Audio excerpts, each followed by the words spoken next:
చేసే ఉద్యోగంలో ఉండే టార్గెట్స్, పర్సనల్ లైఫ్లో ఉండే ప్రాబ్లమ్స్ చాలా మందికి ఒత్తిడిని పెంచుతాయి. అయితే ఒక్కసారి మనం తినే ఆహారం కూడా మన మానసిక ఒత్తిడి మీద ప్రభావం చూపిస్తాయని తెలుసా? అవును, మనం తీసుకునే ఆహారం కారణంగా కూడా మనలో ఒత్తిడి పెరుగుతుందని కొన్ని అధ్యయనాల ద్వారా తెలుస్తోంది. మానసిక, శారీరక ఒత్తిడి తగ్గించుకోవాలంటే ఆరోగ్యకరమైన ఆహారాన్ని తీసుకోవాలని ఆరోగ్య నిపుణులు సూచిస్తూ ఉంటారు. అయితే ఈ సమస్యని మరింత తొందరగా తగ్గించుకోవాలంటే కొన్ని ఆహార పదార్థాల జోలికే వెళ్ళకూడదని వారు చెప్తున్నారు.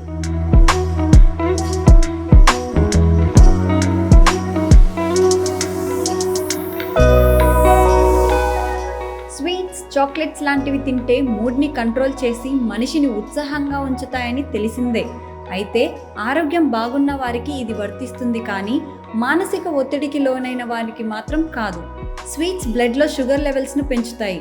షుగర్ లెవెల్స్ పెరగడంతో శరీరంలోని జీవక్రియలు అంతరాయం కలగడం, తద్వారా మెదడు పనితీరు మందగించడం వంటి కారణాల వలన ఒత్తిడి పెరుగుతుంది.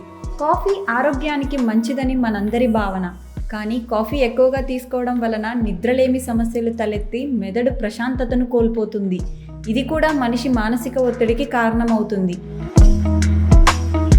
జంక్ ఫుడ్ తినే వారి విషయంలో కూడా దాదాపు ఇలానే ఉంటుంది. ఎందుకంటే అందులో ఉండే వివిధ రకాల పదార్థాలను జీర్ణం చేసేందుకు శరీరంలో రకరకాల హార్మోన్లు, యాసిడ్స్ విడుదల అవ్వాలి.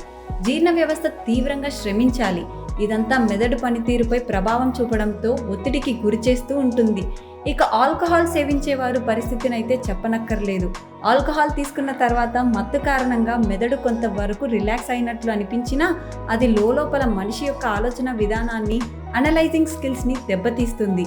దానివల్ల మైండ్ యాక్టివ్గా ఉండగా త్వరగా అలసిపోయి ఒత్తిడికి లోనవుతుంది.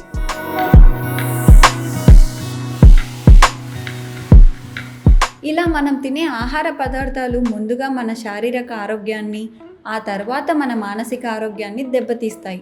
అయితే స్వీట్స్, కాఫీ, చాక్లెట్స్ వంటి వాటిని తినగానే మన మెదడు ఒత్తిడికి గురవుతుందా అంటే కాదు. ఆరోగ్యకరంగా ఉండి మితంగా ఇలాంటి ఆహారాలు తినేవారికి పెద్దగా ఇబ్బంది ఉండకపోవచ్చు, కానీ ఇప్పటికే ఒత్తిడి బారిన పడ్డ వారికి మాత్రం నష్టం భారీగానే ఉంటుందంటున్నారు వైద్య నిపుణులు. కాబట్టి ఒత్తిడిని తగ్గించుకోవాలంటే మన పనితీరును, ఆలోచన విధానాన్ని మార్చుకోవడంతో పాటు తినే ఆహారాన్ని కూడా సరిచేసుకోవాలి.